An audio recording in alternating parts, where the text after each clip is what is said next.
Ici Jean-François Bourré pour le blog Techno Branche-toi de Best Buy. Aujourd'hui, je vous présente la tablette G-Pad 3 8.0 de LG. L'appareil, qui se tient facilement dans une main, possède plusieurs boutons, dont le bouton de démarrage, le bouton des volumes, le bouton pour rendre l'image monochrome, ainsi qu'une fente pour la carte micro-SD et la carte SIM. Si l'on va un peu plus loin sur le dessus, nous pouvons facilement voir le port USB dans lequel on peut brancher souris, clavier et clé USB. Une fois l'appareil ouvert, nous pouvons facilement voir que l'appareil contient plusieurs applications de base de Google, de LG et le restant des applications que j'ai pu transférer suite à mon branchement par mon compte Google qui a été transféré directement par Internet. La tablette possède 16 GB de mémoire et le stockage interne de l'appareil n'en fait pas vraiment beaucoup, ce qui est avantageux, mais je vous conseille de prendre des applications qui ne prennent pas vraiment beaucoup de place, comme on va dire des applications de réseaux sociaux ou peut-être de journal, peu importe. Mais sinon, si vous prenez, on va dire, comme des applications de musique comme Spotify qui permet d'enregistrer de la musique localement sur votre disque dur, ça va très vite monter. Il est possible de racheter une carte micro SD et une clé USB ici, comme on peut voir, mais les applications ne sont pas transférables sur celle-ci. Malgré que le Android Marshmallow 6.0 le permet, l'appareil ici ne le permet pas. Peut-être qu'une simple mise à jour va pouvoir le faire, mais d'ici ce temps-là, faites gare à vos applications mobiles, puisqu'il pourrait ne pas toutes convenir en termes d'espace sur la tablette LG G-Pad 3. Un petit défaut de l'appareil, c'est qu'il ne permet pas un partage d'écran avec tous les autres appareils électroniques qui peuvent le faire. Actuellement, je peux transférer des vidéos YouTube de mon cellulaire à mon téléviseur à partir de mon Blu-ray et de mon réseau sans fil local avec la petite icône ici.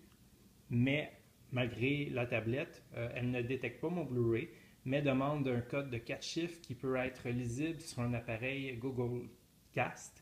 Que je n'ai pas malheureusement pour le test. Ce qui fait en sorte là, que malgré qu'il n'est pas compatible avec tous les appareils, on peut quand même l'utiliser avec un des appareils Google Cast, donc ça donne quand même la possibilité de le faire. J'aime beaucoup le bouton monochrome puisque ça permet de rendre l'image en noir et blanc, ce qui est bien pour les yeux et permet de mieux dormir le soir, donc ça l'aide beaucoup. Donc ça peut aider beaucoup à ceux qui lisent des livres de version électronique ou des articles de journaux aussi comme Radio-Canada. Vous voyez, lorsque je vais peser sur le bouton, ça va devenir noir et blanc. Et voilà. Pour le réactiver, nous savons qu'à repaiser de nouveau. Une fois activé, tout est en noir et blanc. La tablette possède deux appareils photo de 5 mégapixels chacun situés à l'avant et à l'arrière de l'appareil. Malgré que la norme actuelle au niveau de l'avant de l'appareil se situe environ à 10 mégapixels et plus, au niveau de la caméra frontale, 5 mégapixels est un peu ce qu'il y a dans la norme, malgré que les nouveaux téléphones mobiles se situent environ à 7 mégapixels. Ce n'est pas nécessairement un appareil pour prendre des photos, mais ça peut toujours aider là, sur le cas selon la situation. Moi, personnellement, j'utilise mon appareil téléphone intelligent pour prendre des photos. Donc, ce que je ferais, moi, c'est de transférer mes photos à l'aide d'une clé USB aussi ou par stockage infonuagique pour ensuite les modifier à ma guise et les transférer à mes amis sur les réseaux sociaux. Pour terminer, la tablette G-Pad 3 de LG permet de faire ce que les autres font en ce moment sur le marché, soit prendre des photos, aller sur les réseaux sociaux, jouer à des jeux ou tout simplement lire des articles de journaux. Ce qui est là d'exceptionnel, c'est son prix qui est fort compétitif, tout en permettant d'échanger des photos ou des fichiers avec son port USB et son micro SD. Cette option-là, c'est ce qui m'intéresse le plus, en plus de son prix, qui fait en sorte que je vais la mettre directement sur ma liste d'achat après cet article.